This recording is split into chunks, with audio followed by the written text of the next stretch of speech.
Hi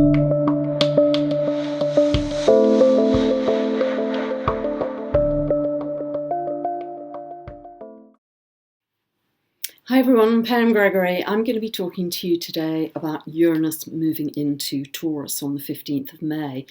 And this is a really big deal because Uranus has an 84-year orbit. So it last moved into Taurus in June 1934, a very long time ago. And I'm going to be looking at some of the themes that we might expect running up until 2026. Uranus actually moves into Taurus on the 15th of May. It backs up into late Aries again in November of this year, and it fully moves into Taurus in March next year until 2026. And I say the themes we expect, but of course Uranus is the planet of the unexpected. It's the planet of surprises. So we can never fully anticipate what Uranus is going to throw at us, because it isn't a planet of evolution, it's a planet of quantum jumps. It wants us to evolve very rapidly in our development, and so it will shake things up to make sure that we're not in a situation of staleness or routine. And see where Taurus falls in your chart, early Taurus, because Uranus will be moving between 29 of Aries and 6 of Taurus all the way up till April 2020. So if you have any planets in the early degrees 0 to 6 of the fixed signs, Taurus, Leo, Scorpio, Aquarius, you will feel the effect of Uranus over the next 2 years for sure. Because it will either encourage you, wherever Uranus falls in your chart, you want freedom. You want change, you want variety, you want newness, you want difference. It shakes up the staleness, it shakes up the routine, the deadness in whatever area of life that you have Taurus, to bring in fresh things for you, to help you evolve. And it's very interesting that you can do that consciously. It's more comfortable if you make those changes consciously. If you don't, they tend to come in at you from the outside. You know, if Uranus is moving through your 10th house and you really know you're bored to tears with your job, you can either make that change yourself, or if you don't, often that change will come at you much more from the outside, because the music has to play. Uranus has its role to fulfill. So be very aware of that. So the more you can live this consciously from the inside out, the easier it will really be for you. And although Uranus is a very slow-moving planet, 84-year orbit, the effect of Uranus is always speeding up. Things happen lickety-split, super fast, faster than you can anticipate. And that's why I think the years between now and 2026 are going to be absolutely remarkable in terms of the change we're going to see in our world. So much to say about this. I mentioned in my new moon video in Taurus that it's remarkable that Uranus enters Taurus the day that we have a new moon in Taurus. So this is very much saying a new episode, a new beginning. And so I also mentioned in the other video, usually whenever Uranus enters a sign, there's some kind of signature event pertaining to the symbolism of that sign that sets the tone, if you like. Now, when Uranus moved into Aries, 11th of March 2011, exactly on that day we had Fukushima. We had an eruptive, sudden, unexpected event to do with nuclear meltdown, uranium, think Uranus, uranium, and a fire and a meltdown. So that was very, very accurate to the symbolism, not that we would have ever wished that. Uranus moving into Taurus. Taurus is the sign most associated with the Earth. It's fixed Earth. It's to do with our practical survival needs. It's to do with a feeling of permanence.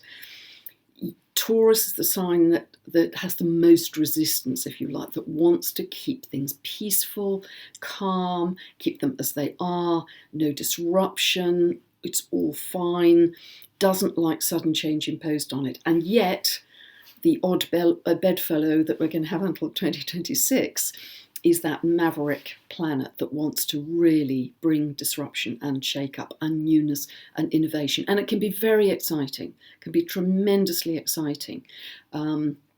to see these Uranus changes happening in the world. But certainly I think the Earth, it's very common, it's more common apparently to have volcanoes when Uranus, other outer planets do, but particularly Uranus is in a fixed sign. And I'd say particularly when it's in Taurus, because we have this great tension between the resistance of keep it as it is, don't want any change, and Uranus demanding change. So we may see more earthquakes, we may see more volcanoes, we may see more extreme weather. Uranus tends to have a drying effect as well in general, winds, that sort of thing.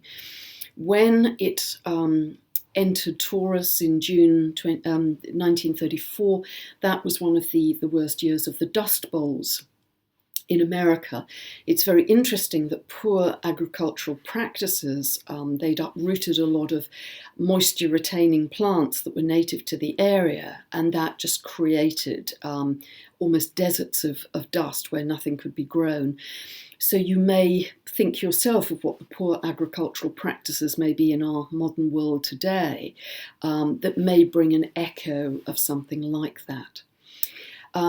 But certainly earth, agriculture, Taurus is very connected to cattle. Think of the bull's horns with Taurus. So we may see some big changes with how farming works. I mean, already, very recently, they found a way to take a real piece of beef and actually grow more beef from it that tastes and has the same texture as real beef. I don't eat red meat, but apparently it's indiscernible. So this is a real revolution, Uranus, in that area of agriculture, particularly to do with cattle. Now, we could argue the rights and wrongs of how we feel about that, but for sure it may save a lot of animal cruelty, industrialised farming, and it may even mean that the land we're currently using for grazing may be used for other things. So, it could revolutionise a lot of the use of land, because Taurus is very much has this feeling of land and permanent security. So we could see some big changes happening around that. Finance and currencies, huge. Uranus is to do, as I say, with these radical changes, and things like cryptocurrencies, digital currencies. Is to do with volatility. So for sure we're going to see more happening with cryptocurrencies, we're going to see more happening with volatility. And please don't write to me and ask what's going to happen, because by nature it's going to be unpredictable. But it's certainly going to change banking, because Taurus is to do with banking and finance. So we may see a great deal of volatility in the stock market. We may see changes in currency equivalents, values of currencies. We may see changes in values, not only of money, but in our own values, that things we thought were permanent, like bricks and mortar homes and cars and jobs for life, that is all going to change, where things become less permanent, but we learn to value perhaps experiences, community, being with like-minded people, more than the long-term security of bricks and mortar, etc. Because Taurus is also to do with building. And it's interesting now, you can actually build a 3D home. You can put it up in no time, lickety-split, very quick, Uranus, and it's very cheap. So there could be the beginnings of a revolution, not only in the speed of building a house and the availability, but the cost of housing, that may change quite radically from anything we've known before. So that whole area. But coming back to finance, this is a very interesting one, because it was during the time of Uranus in Taurus that fiat paper money was really invented, because it was during this time that I think it was Belgium, Netherlands, France and Poland, and I believe the US as well, stepped away from the gold standard, as gold backing any currency. So from that point on, paper money was not backed by anything. So we may see some radical changes around that. There's some moves to reintroduce, certain countries reintroducing gold to back their currency. So we could see a lot of turbulence around that area too. It's also interesting that I think it was, yes, it was around 1934, 1935, Hitler in Germany, which was in a desperate economic state, introduced labour treasury certificates. And essentially it was money printing, but he revolutionised the German economy at that time, and it was seen as an economic miracle.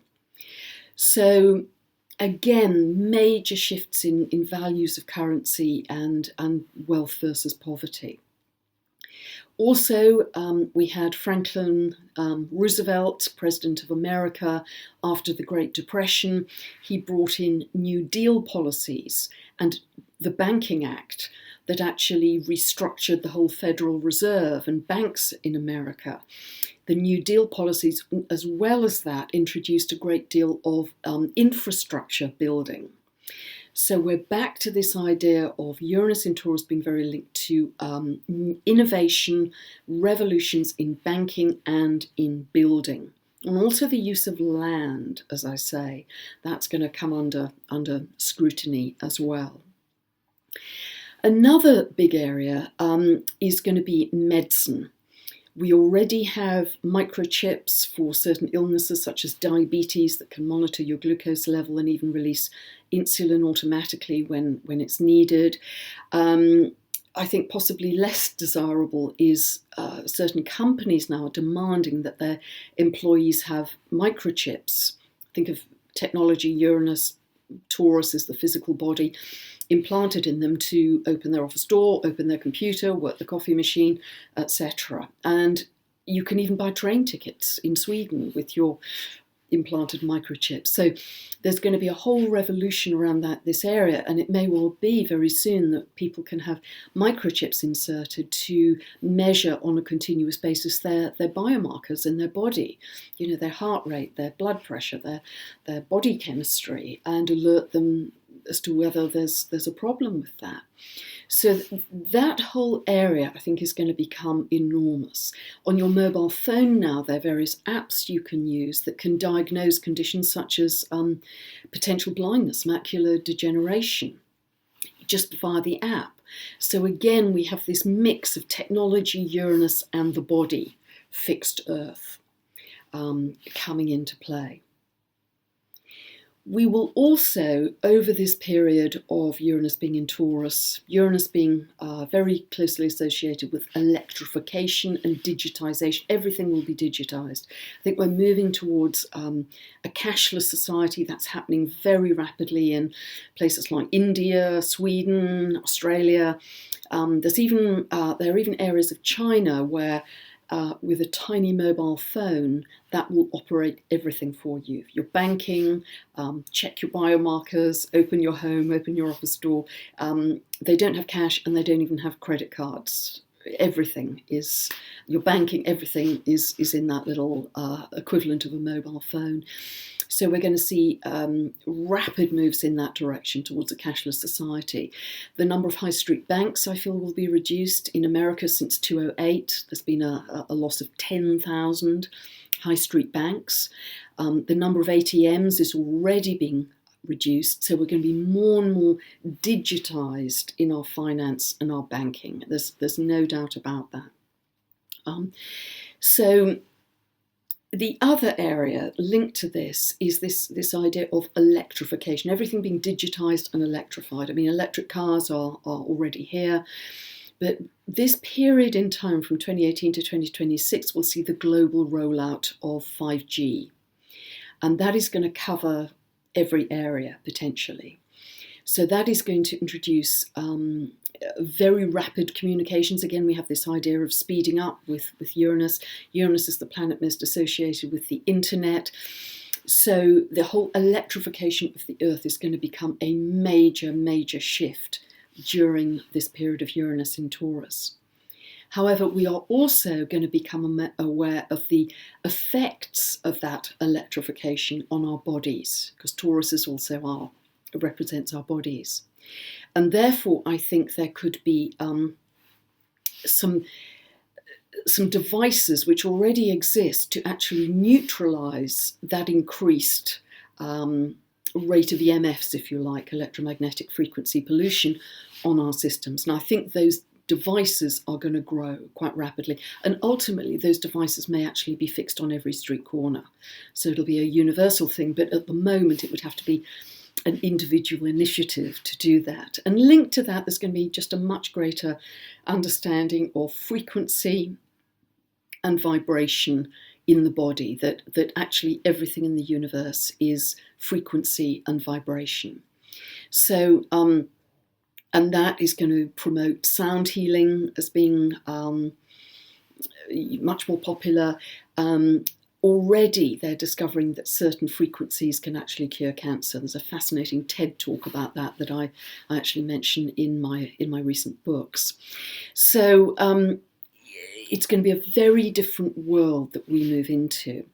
Going back to agriculture, I think there's going to be more engineering in agriculture, scientific engineering. That's one expression of Uranus in Taurus. But equally, I mean, Taurus is about being in rhythm with the simple rhythms of nature, and tuning into the earth. So I think equally, with the increased engineering of food to feed the huge world population, there will be people who are breaking away, and this is already starting to happen, breaking away off-grid, rejecting Uranus, and working in simple organic communities to grow their own food, eat their own food, but also sell that organic food back to populations.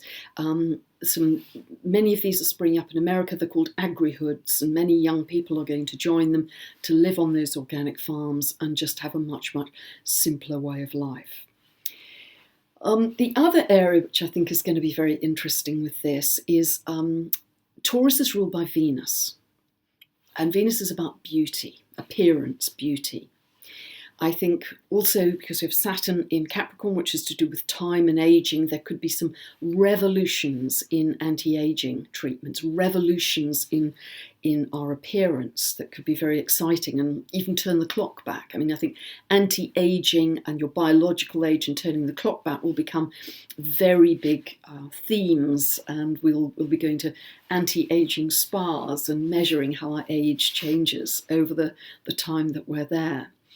But Taurus will also rule appearance in terms of things like fashion, things like clothes. And I think we'll see the development of clothes that reflect your frequency, that literally can change colour based on your thought pattern. So if you're very happy, you may be one particular colour that appears in your clothes, and if you're very depressed, there'll be a very different colour that appears in your clothes. Now, there's some early stages of development but it would be really quite fun as a barometer of your thinking, but also for other people to see very clearly, to see your vibration in colour in your clothes, as it were. And I think that's going to be a really fascinating and fun aspect of this. There will be many other unexpected developments as we go, and certainly, as I say, our values changing. Even those of you who have a lot of planets in fixed signs, Taurus, Leo, Scorpio, Aquarius, try to be flexible through this period, as flexible as you can, because the more fixed and attached you are, the more uncomfortable you may find this when sudden changes come about. So try and create a situation for you, and I'm thinking perhaps financially as well, where you're diversified, where you can be light on your feet, where you can easily be liquid and shift from one area to another without going through a very difficult period for yourself. So being light on your feet, being flexible, recognizing that community, like-minded people, and finding your tribe is going to be one of the most important sustaining things through this very exciting and innovative period of Uranus in Taurus. So I hope that's shed some light on what we might expect. I will be adding to that as we go through. I'm sure there are things I've forgotten, and I'll be adding to it in each of my videos as we go through that time. But particularly as we enter, it's often very much when we have this transition that we feel the symbolism quite strongly in the world, but in our own lives. What's also interesting, finally, to say is that through the end of 2018 into 2019, we still have Chiron moving back and forwards between late Pisces, early Aries, and Uranus moving back between late Aries and early Taurus. So it's like we're straddling the old and the new worlds for a little while. We're straddling the old and the new until we can fully, both with Chiron in Aries and with Uranus in Taurus, fully move into that new paradigm. But it's going to be a very exciting world, and by the end of 2026, I think our world will be really, that we live in now, will be almost unrecognisable to where we are then. So it's going to be an exciting and a wild ride through these years. Okay, I hope that's helped you, and bye for now.